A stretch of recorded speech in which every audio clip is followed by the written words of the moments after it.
comunitaria y también sobre los retos de la reforma policial en América Latina. Ahora quiero complementar un poco lo que hablé en aquel momento. Algunos de ustedes quizás estuvieron en aquella conferencia, otros no. Y quiero comenzar haciendo una reflexión práctica. Un largo camino comienza con un paso breve. No hay posibilidad de copiar experiencias y transportarlas de manera exacta a realidades políticas, sociales, institucionales, históricas distintas. Como ustedes vieron, yo participé en la lucha contra la dictadura somocista cuando era prácticamente un niño, un adolescente, y me involucré en ese proceso histórico irrepetible y desde mi experiencia personal, extraordinario. Es decir, desde esa posición de un joven estudiante que se involucra en un proceso de su país y participa de manera activa, y que al concluir ese proceso se incorpora a la Policía Nacional, no como una opción profesional, no como una decisión personal que yo dije, bueno, me voy a hacer policía, voy a entrar a la academia, sino como una decisión política de aquel momento, y que se dice, bueno, hay que hacer una policía y voy a ser parte de ese equipo que va a fundar una policía. Así comenzó, así comencé yo en la policía. Es decir, ese proceso no es repetible, es decir, es una experiencia concreta, llena de fantasía, de compromiso, de ilusiones, de mística, y así fueron las cosas. Eso no es repetible. Por lo tanto, yo voy a contar la experiencia desde ese punto de vista, y habría que ver qué de eso es útil en la experiencia de Honduras. Me voy a referir a 5 puntos: los antecedentes, algunos aspectos, conceptos, criterios, 7 mecanismos del modelo de policía de Nicaragua, retos y riesgos, y 9 procesos de éxito. Comencemos por la historia. Un largo camino comienza con un paso breve. Aquí han transcurrido 34 años. Nicaragua tiene condiciones de seguridad y de la institucionalidad de la seguridad diferentes a las que tiene Honduras.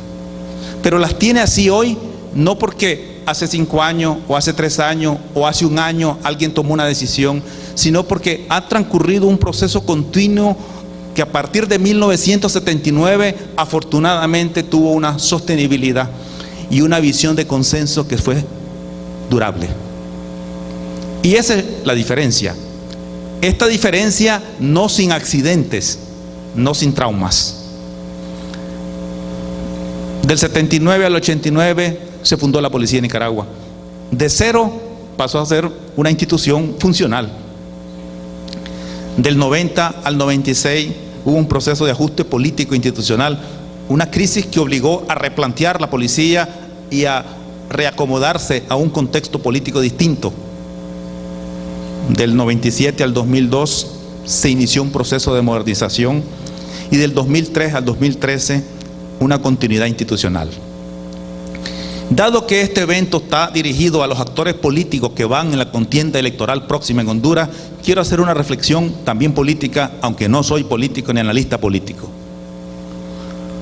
Recuerdo que en 1998, siendo el presidente de Nicaragua el doctor Arnoldo Alemán, y yo siendo parte de la jefatura policial de aquel momento, hace 15 años, nos reunimos con el presidente y con el gabinete de gobierno una mañana del mes de marzo de ese año, y le planteamos al presidente lo siguiente: señor presidente, nuestros datos institucionales plantean un deterioro. Los resultados de la seguridad ciudadana en Nicaragua se están desgastando, y le planteamos los datos concretos. Hemos reducido entre 1990 y 1998 el 12% de la fuerza policial. Los mejores policías están renunciando porque la opción salarial que le ofrecemos es despreciable. La seguridad ciudadana está disminuyendo. Los niveles que teníamos en 1990 ya no son los que tenemos 8 o 10 años después. Señor presidente, o usted toma hoy una decisión de acuerdo al plan que le vamos a presentar, o dentro de 3 años funde una nueva policía. Me acuerdo que estaba presente el presidente, todo el gabinete de gobierno, y ellos dijeron, ¿tan grave es las cosas? Pues hoy no es tan grave, pero la tendencia es que dentro de 3 años sí lo va a hacer. Y estas son las cifras, y estas son las tendencias, y estos son los gráficos. Como ustedes se puede ver, cuando la línea va subiendo, podés proyectar la línea a 5 años y te vas a dar cuenta que la línea va a seguir subiendo. Y le planteamos el problema, y el presidente tomó 3 decisiones en esa reunión histórica que marca 1997. Primer acuerdo: aprobar un plan de desarrollo, de modernización y desarrollo de la Policía Nacional Civil, de la Policía Nacional de Nicaragua, por 5 años. Instruyó al ministro de Gobernación que le diera seguimiento y apoyara la ejecución del plan. Segundo acuerdo: instruir al ministro de Hacienda y Crédito Público para que busque en el presupuesto de la República fondos extraordinarios para financiar de inmediato el plan e iniciar un plan de financiamiento de largo plazo del plan. Tercer acuerdo: instruir al ministro de Relaciones Exteriores para que forme una comisión de alto nivel que inicie la gestión de la cooperación internacional para financiar el plan. Esa fue la base de la decisión que permitió 1997-2002 cambiar el panorama de una tendencia de deterioro que se dio entre 1990 y 1996 a una tendencia favorable que permitió revertir las tendencias internas y de la seguridad ciudadana del país. Esas decisiones son posibles, pero son políticas en última instancia. Algunos conceptos. Primero, el problema de la policía comunitaria. Me pusieron un nombre, un tema que es una pregunta: ¿policía comunitaria o militarización? Si la pregunta te la ponen así, si el tema te lo ponen así, lo que quieren decir es que una cosa o la otra. Pero yo no quisiera comprometerme a una posición excluyente, porque es posible que ambas cosas existan. Es decir, es posible, como hay experiencias en España, por ejemplo, como hay experiencia en Portugal, como hay experiencia en Italia, como hay experiencia en Chile, es posible que un modelo de policía militar tenga un enfoque comunitario. Es posible. Hay países que lo han hecho. Yo pregunto, ¿es así la visión que están construyendo? No lo sé. Entonces, es decir, el título o lo que me plantean no es excluyente por sí mismo. Hay que ver cuál es el esquema sobre el cual se está montando el planteamiento. Policía comunitaria, y ese fue el punto de partida de la fundación en el caso de Nicaragua, plantea básicamente una visión cultural nueva. Y eso significa que hay que dejar de pensar como se pensaba antes y pensar distinto. No es fácil. No es fácil cuando se está montado en una institución que continúa andando. Es más fácil cuando se comenzó de cero, borrón y cuenta nueva, y comenzamos aquí y hay un pensamiento distinto, que fue el caso de Nicaragua, pero es un momento histórico concreto e irrepetible. Ahora, un modelo de policía militar tiene algunas inconvenientes y las quiero mencionar. La primera inconveniente es: ¿a quién se le ha ocurrido, por ejemplo, poner a ingenieros a dirigir los hospitales de Honduras? Es contradictorio, es decir, zapatero a tus zapatos. Si sos ingeniero, pues hace construcciones y hace otras cosas, y si sos médico, atendí hospitales. Entonces, es decir, la naturaleza de la seguridad ciudadana, la naturaleza policial es civil por naturaleza de la función, y la conveniencia recomienda que sean civiles, así como recomendaría que nombren médicos en los hospitales y no ingenieros. Ahora, ¿cuáles son algunas inconveniencias? Lo cual no quiere decir que yo diga que militarizado o policía comunitaria. Es posible conjugar las cosas, como dije, ocurre en la experiencia de Chile, de España, de Francia y de Italia. Primero, Una estructura militarizada tiene dificultades para manejar una relación horizontal con la población. Y la policía comunitaria requiere tener una relación horizontal con la población. Es decir, por muy comisionado que seas, tenés que tener una relación horizontal. Si esa relación horizontal no existe, la policía comunitaria no es viable. Segundo, se necesita descentralizar el servicio policial, es decir, no crear grandes contingentes y bases militares, sino que pequeños puestos dispersos y metidos en el territorio, metidos en la comunidad.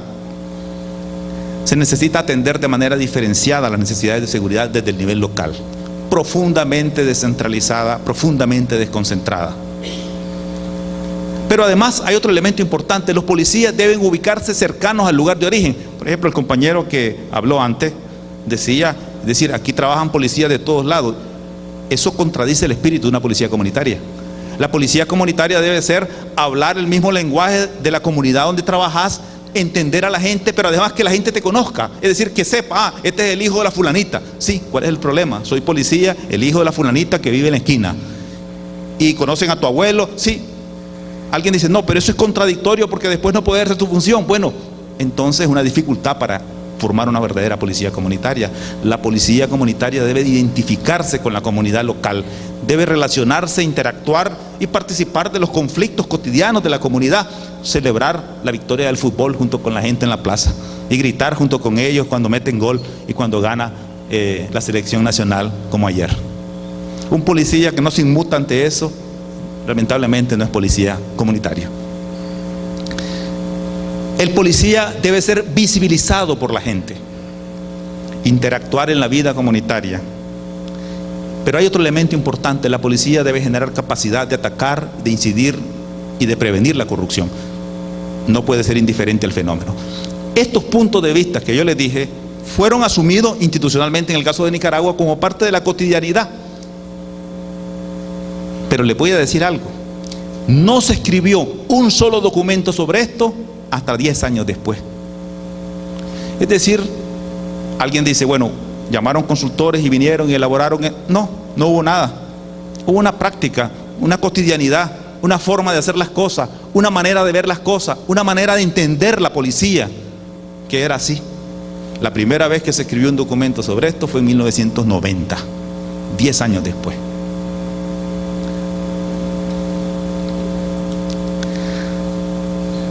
La participación comunitaria.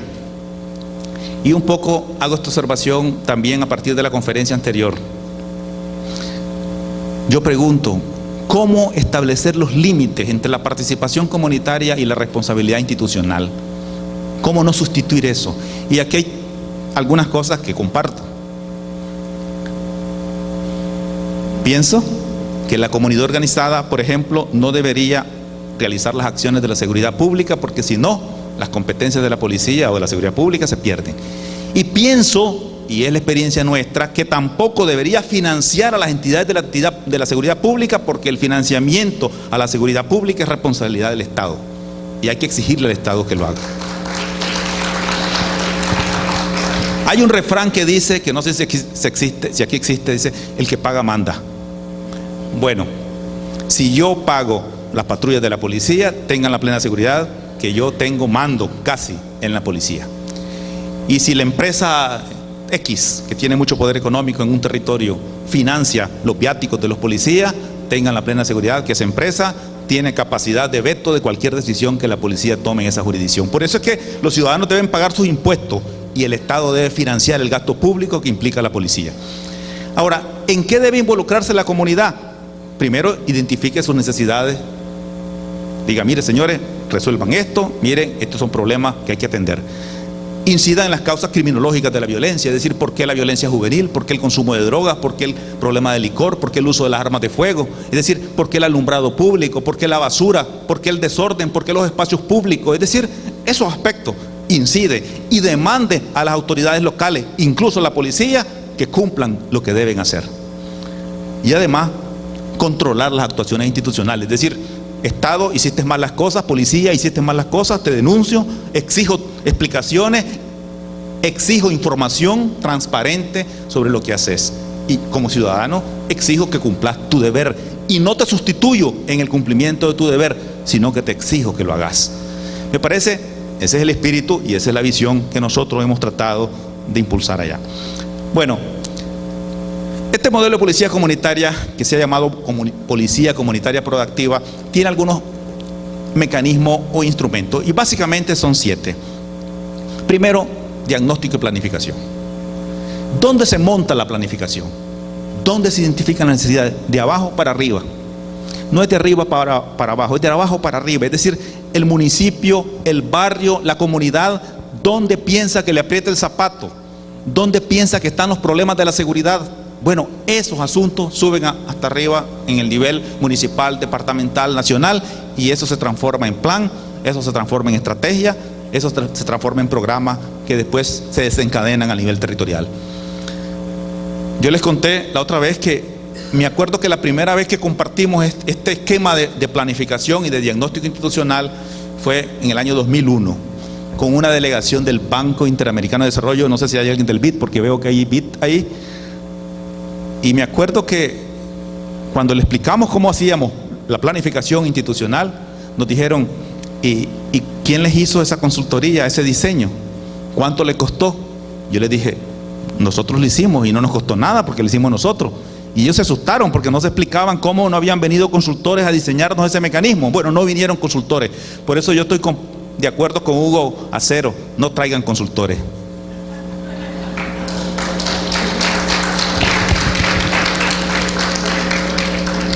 Bueno, traigan conferencistas.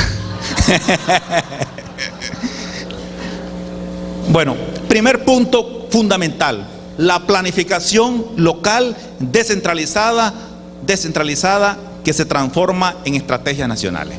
Ese es el punto de partida policía comunitaria: saber dónde le aprieta el zapato a la gente y responder a esa necesidad. Segundo punto: rendición de cuenta y evaluación. Es decir, vos dijiste que ibas a hacer esto, ¿qué pasó? ¿Por qué no lo hiciste? Es decir, el año pasado habían 10 homicidios y ahora hay 20, ¿qué pasó? Es decir, ¿qué hicimos mal? O sea, ¿qué no hice yo o qué no hiciste vos? ¿O qué no hizo la municipalidad? ¿O qué no hizo el gobierno? ¿O qué pasó? Bueno, tenemos que rendir cuenta. Al final de cuentas somos funcionarios públicos en la policía. El otro punto es la prevención. La razón de ser de la policía es evitar que ocurran los muertos, los robos, la violencia. Es decir, no contar los muertos. A veces es dramático, ustedes saben, en El Salvador lo escucho, también en Honduras y también en Guatemala. Bueno, ¿cuántos muertos hubieron hoy? 7, 8, 9. Es decir, ya puedes calcular los 10 de mañana, los 8. Es casi morboso, digamos, la discusión. Incluso a veces alguien dice: no fueron 8, fueron 9. No, fueron 8. Es decir, es terrible. Es decir, esto se transforma en un espectáculo público, en un teatro donde contamos los muertos y las familias sufren el dolor, ¿verdad? Y la televisión presenta las muertes con una forma yo diría, tan publicitaria, tan mediática, tan complicada, que desconoce el dolor de las personas. Bueno, la prevención, patrullaje preventivo, vincular inteligencia, investigación criminal y patrullaje. Con frecuencia los policías salen a patrullar y no tienen la menor idea de lo que pasa en el territorio.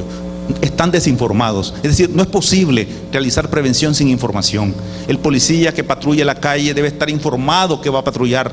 Si no, se transforma en un poste inmóvil, ciego e indiferente ante un entorno que desconoce. El otro problema fundamental: violencia intrafamiliar. La causa de la mayoría de la violencia local, la causa o un factor que engendra potenciales homicidas futuros, es la violencia intrafamiliar. Hay que prestarle prioridad. Nicaragua tiene una experiencia muy interesante en eso. Tenemos 90 oficinas de comisaría de la mujer y la niñez especializadas en atender la violencia intrafamiliar. Es el tendido territorial más completo y más especializado de Centroamérica. Eso plantea una atención diferenciada a un fenómeno local que no es crimen organizado, no, pero ahí se engendran la potencialidad de la violencia social y la violencia futura que crece. El otro problema, otro mecanismo, es la prevención de la violencia juvenil. No podemos responder con más jóvenes en las cárceles. Es decir, esa fórmula es absurda. Afortunadamente en Nicaragua tenemos el menor nivel de hacinamiento de presos en las cárceles, porque la cárcel no es la solución. Decía un escritor, autor del 10.º hombre, ¿quién es el autor del 10.º hombre? Se me olvidó ya. Decía, la cárcel no deja ningún sentido intacto. Es decir, vos metés a alguien a la cárcel y ¿qué haces? Vos metés a un muchacho de 16 años, de 18 años a la cárcel y ¿qué sacás? Sacás más violencia. Entonces, no es la opción la cárcel. Y aquí, en este problema de cómo la policía y la sociedad piensa una forma distinta de abordar la violencia juvenil y abordarla desde el momento que comienza a engendrarse, no cuando se convirtió en un problema serio. Y además, ¿saben? Importante, la madre, que yo lo mencioné la vez pasada, es decir, la madre en el caso nuestro es el aliado más importante. La mamá en Nicaragua tiene una capacidad de persuasión extraordinaria. Incluso aunque el muchacho sea drogadicto o sea bandido o sea delincuente, la policía va donde la mamá y le dice: mamá, tu hijo está de vago haciendo cosas, vamos, va con la mamá, y la mamá es capaz de quitarse la chinela y darle al niño o al muchacho, o sacarse la faja y darle, y te lo trae arrastrado, y la mamá se pone a llorar, y el niño o el joven es capaz de reaccionar a ese llamado de la madre y la policía al lado. Eso es una estrategia que ha funcionado. Pero esa estrategia solo se resuelve y solo se conoce en el nivel local, cuando hay una interacción activa, real, cercana con la gente. El otro tema fundamental es el enfoque de género. Mujeres, hombres y mujeres. Nuestra sociedad son hombres y mujeres. En la policía tienen que haber hombres y mujeres. La policía de Nicaragua tiene el 31% de mujeres. Uno de los índices, el índice más alto de mujeres policías en todos los cuerpos policiales del mundo. Esa proporción es fundamental, pero es una proporción histórica. Tampoco tenemos que decir, qué bueno que lo tienen. No, pero es que en el 79 era el 33%, así es que tampoco es que esa cosa es nueva. Es decir, hay una tendencia histórica que la participación de la mujer es fuerte, es alta, es beligerante. El otro punto es escuela total. Es decir, la formación de los policías no comienza ni termina en una academia, sino que es una continuidad constante que se da en el puesto de trabajo, en la comisaría, en la calle, y debe ser sistemática, continua. Esos son los 7 mecanismos de la policía comunitaria en Nicaragua. Esos son los 7 mecanismos que se han venido sistematizando. Pero hace 30 años no estaban sistematizados, era una práctica, una forma de entender. Después se comienza a aprender uno que lo que dijo fulano, cómo se puede sistematizar eso, cómo se organiza eso, y eso se va incorporando en el funcionamiento institucional. Bueno, esta situación, esta experiencia tiene riesgo y reto. No estamos en un lecho de rosas. Honduras no está en un lecho de rosas. Cuando Nicaragua incorporó en su práctica institucional el modelo de policía comunitaria, habían 2 cosas claramente evidentes. Uno era un proceso de cambio social profundo. Más allá de las críticas que alguien pueda decir sobre este proceso, fue un proceso traumático, de cambio, de corte. Y segundo, los niveles de delincuencia en aquel momento eran insignificantes. Es decir, tasas de ¿cuánto? De 4 por 100.000 habitantes, 4 homicidios. Hace 30 años. Entonces, en ese contexto fue que se institucionaliza en el pensamiento y en la cultura un modelo de policía comunitaria. Por eso yo aquí tengo una reflexión y la hago en voz alta, que no la vamos a resolver hoy, aunque podríamos hablar de ella en otra ocasión. ¿Cómo instaurar un proceso de policía comunitaria en un contexto donde no tenés un cambio social traumático y tampoco estás en un lecho de rosa? Es decir, el nivel de violencia es altísimo. Aquí hay que combinar cosas y hay que pensar cosas, porque la confianza está en el piso, y para instaurar un modelo de policía comunitaria necesitas recuperar confianza. ¿Cómo recuperan la confianza? ¿Cómo reconstruyen la confianza? ¿Cómo aseguran un mínimo de capacidad de respuesta a la gente para ganar la confianza? Eso hay que trabajarlo en el corto plazo. Alguien dice, ¿instauro policía comunitaria hoy? Es decir, ¿pero dónde está la confianza? Entonces el tema, hay que ver cuáles son las estrategias de implementación o las estrategias de implantación, porque el acceso a comunicarte con la gente está cortado. Hay una comunicación fracturada. hay una sociedad profundamente desconfiada. Entonces, en el caso de Nicaragua, hubieron algunos riesgos. Por ejemplo, el conflicto militar, la guerra, es un problema. Las contradicciones políticas internas, es decir, si los partidos, uno dice A y el otro dice B y C y en sentido opuesto, entonces ¿dónde te moves? ¿Cuáles son las decisiones políticas que te permiten desarrollar algo? En el caso de Nicaragua también el relevo generacional. Yo fui fundador de la policía de Nicaragua, pero ya no estoy, yo estoy fuera. Y toda mi generación ya está fuera, la mayoría. Es decir, todos se van. Y la pregunta es, ¿queda incorporado en el pensamiento y en la práctica institucional ese enfoque histórico, válido? ¿Cómo se materializa eso en la nueva realidad histórica para que tenga continuidad? Ese es un riesgo. La incidencia política en la actuación policial y en la carrera, eso es un riesgo. La contradicción entre lo global y lo local, entre lo nacional y lo territorial, el aumento de los delitos, la inseguridad, deterioro de la confianza, la amenaza del crimen organizado. Un modelo de este tipo requiere ser asumido culturalmente. Por eso pienso que es un error, desde mi opinión, decir que instauro un modelo de policía comunitaria y lo que hago es crear un departamento que le llamo Departamento de Policía Comunitaria. Cuando yo en un organigrama veo eso, mi interpretación inmediata es que eso nació frustrado, porque todo mundo va a pensar que lo único que tienen que hacer policía comunitaria es ese departamento que tiene 20 personas y el resto no, esos son los que hacen la policía comunitaria. Entonces eso no funciona. Policía comunitaria no es un departamento ni es un cuerpo de policía. Policía comunitaria es una visión, es una política institucional, es una manera de comprender la relación de la policía con la comunidad, es una manera de hacer prevención y hacer seguridad. Es decir, no es un departamento, no nos enredemos. Bueno, volviendo al caso de Nicaragua, y aquí serían los puntos, aunque no podemos repetir el origen histórico, podemos decir que ha habido algunos procesos de éxitos que son fácilmente copiables. Y son fácilmente, no más que copiables, son fácilmente comprendibles. Primero, policía comunitaria, pero como enfoque doctrinal transversal, como política institucional, no como departamento.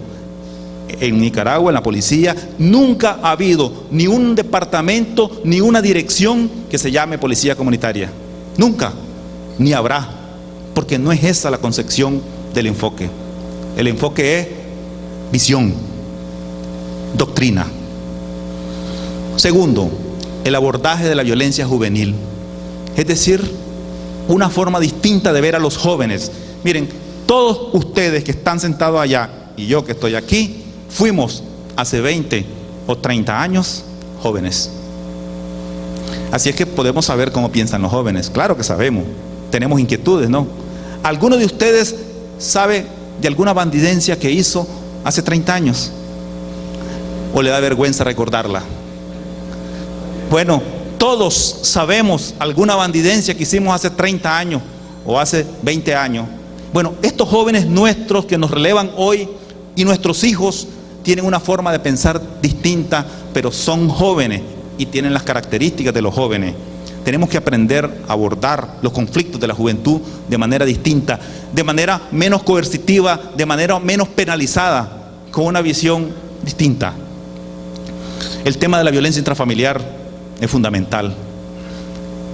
Fíjense que yo aquí no aparece crimen organizado. Alguien mencionó eso, no aparece crimen. Sí, es que el crimen organizado es una cosa que viene después. Aquí el problema es muy simple, es decir, una policía comunitaria, una manera de pensar, abordaje de la violencia juvenil, que no es un problema de crimen organizado, el abordaje de la violencia intrafamiliar, que tampoco es un problema de crimen organizado, el problema de la educación de la escuela de los policías, es decir, de que piensen, de que tengan una manera de ver las cosas. El enfoque de género, ahí no dice crimen organizado. La planificación institucional es fundamental. Aprender a planificar, a establecer prioridades. No hay policía en el mundo que diga que el presupuesto le sobra. No hay policía en el mundo que diga que tiene suficientes policías para trabajar en la seguridad pública, en la investigación criminal. Todas, la de Suecia, la de España, la de Francia, dicen que le faltan, que no le alcanza. Bueno, aquí el problema es planificar, establecer prioridades, pero además establecer prioridades desde el nivel local, y ese es el punto clave. Estadísticas institucionales. La policía de Nicaragua tiene una fortaleza interesante. Es una de las pocas policías de América Latina que tiene 23 anuarios estadísticos completos, pero además disponibles para el público. Es decir, no información que se guarda, sino que está disponible. Pueden abrir la página web y encontrarán los anuarios por lo menos de los últimos años. Pero ahí están disponibles. Podría ser información con errores y todo, no importa, pero está toda la información estadística desde 1990 disponible al público nacional. Y hay una cultura de generar datos desde el nivel local. El otro es el tratamiento de la información. Si no hay información desde el nivel local, eso es como las piñatas. Cuando quebras la piñata vendado, no le vas a dar a nada. Necesitas tener los ojos abiertos, y los ojos abiertos se abren solamente con información, con redes de información. Y esto no es un problema de inteligencia política, es un problema de inteligencia criminal, y hay que darle el correcto enfoque al rol de la policía, una efectiva inteligencia criminal. Y el punto 9 es el manejo de la información, de las relaciones, de la imagen pública. Hoy, en los tiempos actuales, es muy importante la imagen pública. Las redes sociales, por ejemplo. Si no sos capaz de trasladar un mensaje a la gente, ¿cómo vas a esperar que la gente reaccione? Si no sos capaz de trasladar información a la gente, ¿cómo vas a esperar que la gente actúe de una forma determinada? Tenés que trasladar información y saber trasladar el mensaje correcto. Los tiempos actuales es la era de la información, y los medios de comunicación y las redes sociales y el internet son el nuevo mecanismo que hay que utilizar de manera sistemática. Si una policía no es capaz de anticiparse a la opinión pública, de trasladar una imagen previa a un acontecimiento, está fuera de lugar. Esos son los 9 procesos de éxito de la policía de Nicaragua. Estos 9 procesos, desde mi opinión, son los que han permitido que hoy esa policía, que tiene un presupuesto bajo, un salario per cápita bajo, a pesar de los niveles de pobreza del país, del bajo nivel de desarrollo humano, mantenga un comportamiento profesional y los niveles de seguridad pública, uno de los niveles más bajos de Centroamérica, muy similares a los de Costa Rica, que tiene un nivel de desarrollo humano mucho mayor que el de Nicaragua. Esa ha sido la ventaja. Finalmente, yo quiero hacer una reflexión.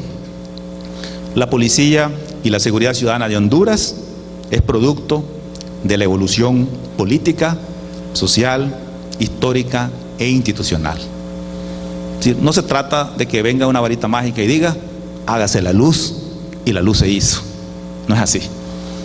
Aquí hay un proceso. La pregunta es, ¿en qué momento va a ser capaz la sociedad hondureña, la clase política, el poder político, de enrumbar hacia un camino determinado? Lo que la seguridad pública de Honduras vive hoy es consecuencia de las decisiones tomadas o no tomadas hace 10, hace 15 años. Lo que la seguridad pública y la seguridad ciudadana de Honduras vivirá en los próximos 10 años será consecuencia de lo que Honduras haga hoy o en los próximos años, o lo que deje de hacer hoy y en los próximos años. A mí no me gusta hablar nunca de la policía ideal, porque la policía ideal no existe. Así como no existe la mujer ideal, existe tu esposa.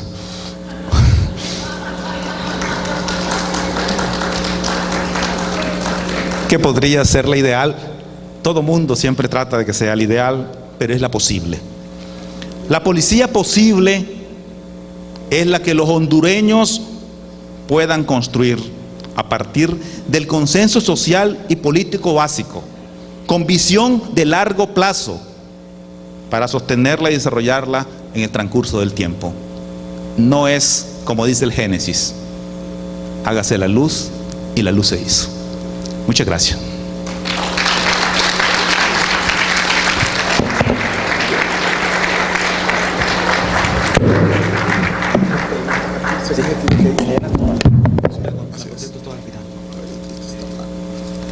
Muy bien.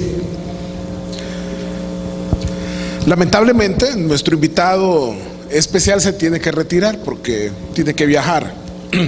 Vamos a hacerle las preguntas todas y él contestará.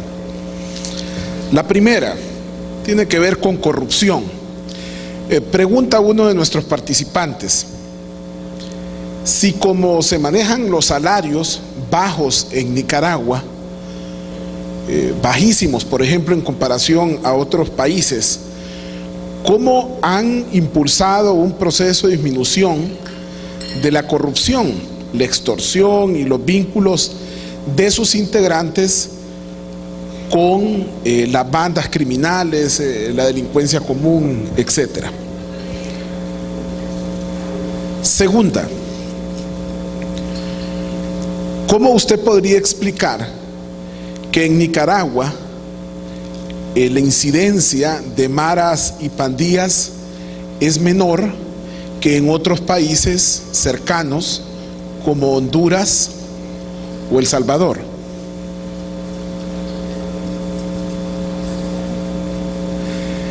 Y una tercera, desde su experiencia, ¿cuál fue o es la montaña o el principal obstáculo que se tuvo que atravesar para lograr el éxito policial? Y hay otras dos, una de ellas tiene que ver con el tema o el factor del narcotráfico y cómo eso impacta en la seguridad pública. Y finalmente preguntan si en Nicaragua, igual que aquí, existe un observatorio de la violencia o de la criminalidad, y cuántos hay, y cuántos policías hay por cada 100,000 habitantes en Nicaragua. Bueno, muchas gracias. La corrupción es un riesgo constante. No hay policía en el mundo que no tenga actos de corrupción. Lo importante es que tenga la capacidad de detectarlo y de reaccionar oportunamente a los actos de corrupción. Yo creo que ese es el punto clave. En Nicaragua los salarios nominalmente son bajos.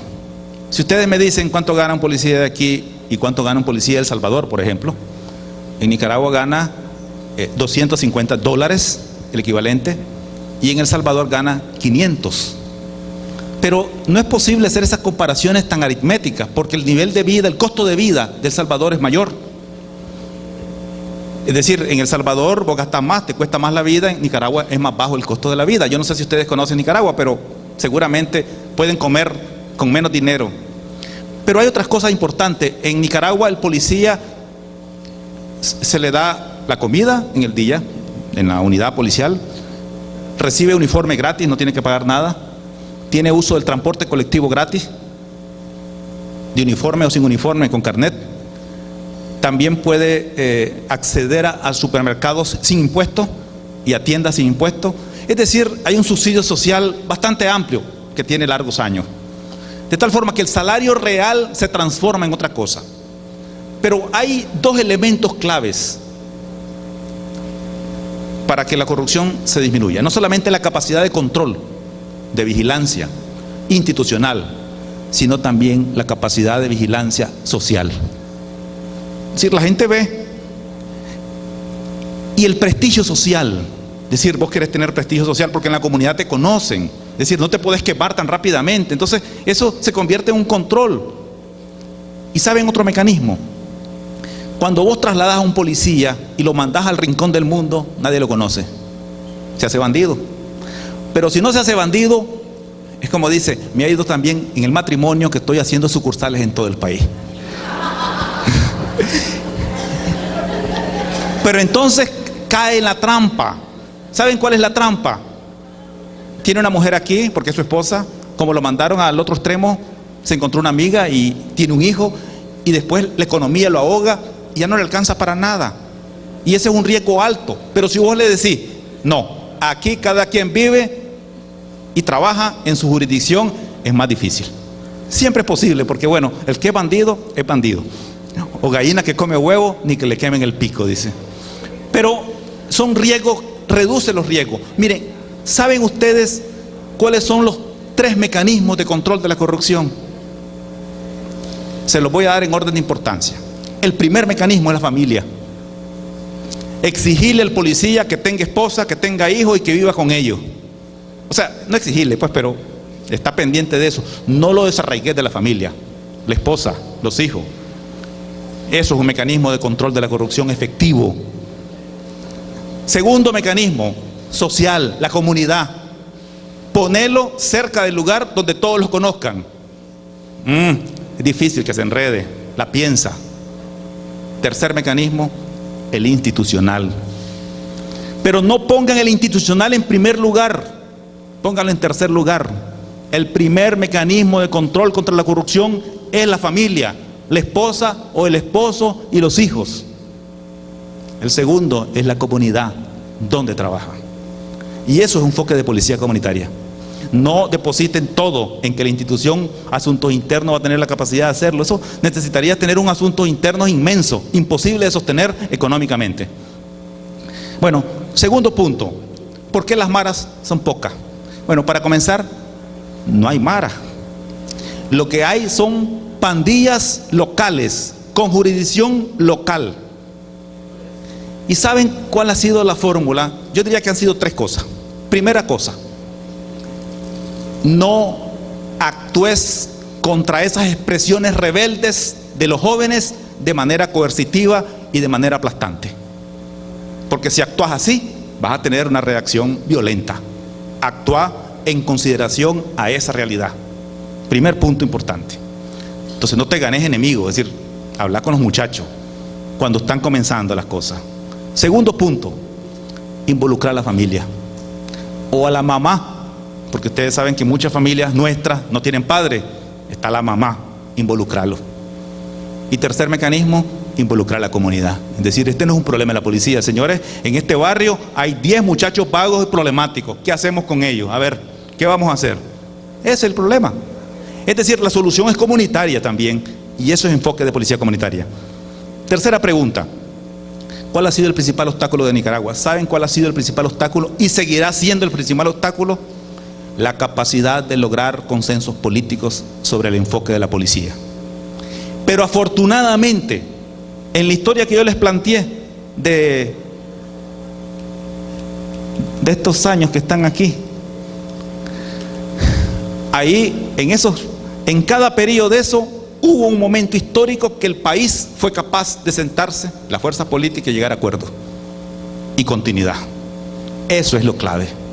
Y eso es el gran problema, es decir, cómo la policía, digamos, como un actor no deliberante, es capaz de plantear a las autoridades políticas la necesidad de consensos básicos sobre el tema policial.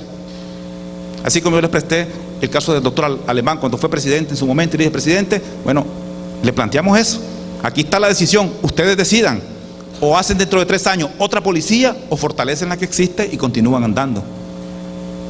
En 1979 el primer consenso fundamental fue la revolución sandinista, que desmontó la vieja policía y creó una nueva, del cual me siento orgulloso de haber sido fundador. El segundo fue en 1990. ¿Qué pasó en 1990? Terminó el gobierno sandinista y venía otro gobierno que no era sandinista. Bueno, ¿qué hacemos?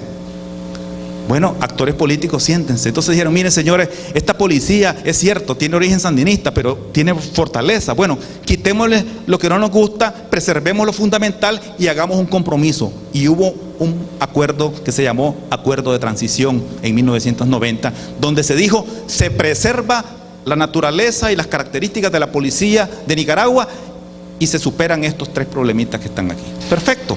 Entonces hubo acuerdo político y hubo continuidad institucional.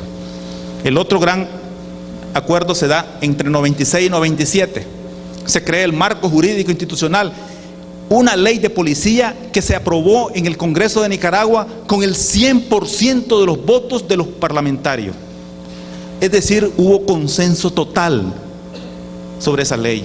Es decir, esa fue la base.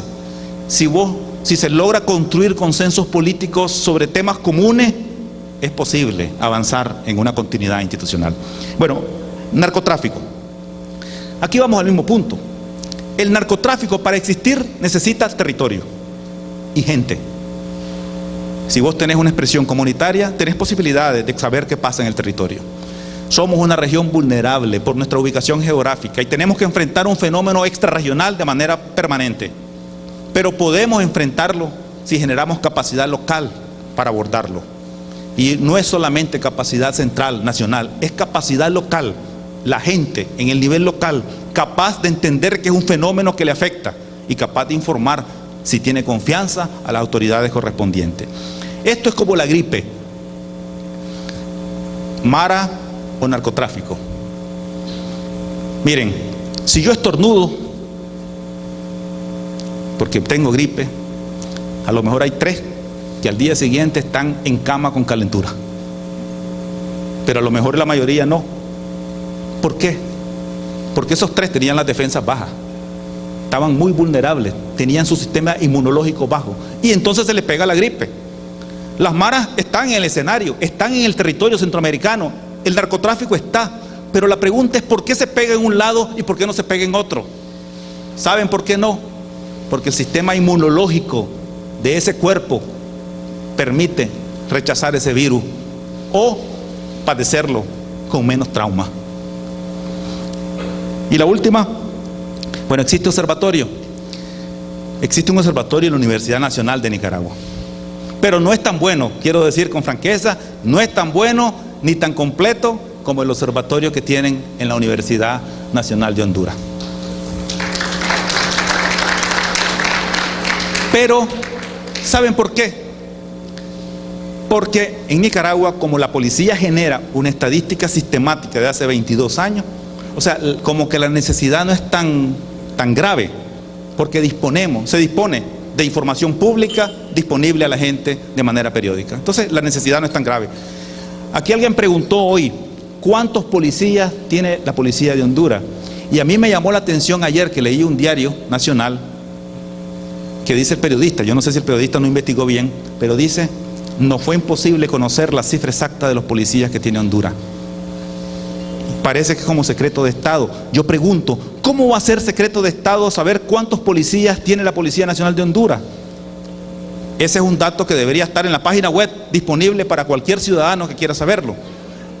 Entonces, esas son cosas que, como en el caso de Nicaragua, eso está disponible, entonces el observatorio no se ha desarrollado mucho. ¿Cuántos policías por 100.000 habitantes? Y es la última. Esa es una trampa, igual que el salario. Aquí no es un problema que tenga 100 o 500. Yo diría, depende de varios factores. Primero, depende de cuál es la complejidad delictiva y social que tiene el país. No es lo mismo que me diga 300 por 100.000 habitantes en El Salvador que 100 por 100.000 habitantes en Suecia. Es decir, son realidades distintas. Segundo aspecto, ¿cuál es la calidad profesional del policía? Si son de 6º grado, necesitas 20.000. Y si son bachilleres o profesionales, pues a lo mejor necesitas 10.000. Así es que, ¿cuál es el nivel de capacitación, de formación profesional? Tercer elemento, ¿cuál es el nivel de equipamiento técnico? Si el pobre policía anda con costo, con el uniforme, viejo además, sucio, no anda radio, no anda pistola, no anda arma y no la sabe manejar, entonces lo que necesitas es un montón de policías para ver si más o menos hacen algo, porque no tenés equipamiento apropiado. Otro elemento, la motivación. Es decir, si vos tenés 1000 policías desmotivados, mejor no tengas ni uno, porque vas a tener problemas. Es decir, no se trata de decir solo cuánto. Otro elemento, ¿cuál es la organización? Una buena organización, un esquema organizativo efectivo te asegura el uso de los recursos humanos de manera mejor. Pero si vos tenés un desorden organizativo, una gran dispersión organizativa, una falta de precisión y de prioridades, pues necesitas 100.000 policías y no los vas a ver, porque el desorden en río revuelto ganancia de pescadores. Es decir, no hay forma de resolver el problema. Entonces, me parece que el análisis simplista dice 100 por 100.000 o 100, no me estás diciendo nada. Tenés que conjugar todos los elementos que aquí se incorporan. Muchas gracias.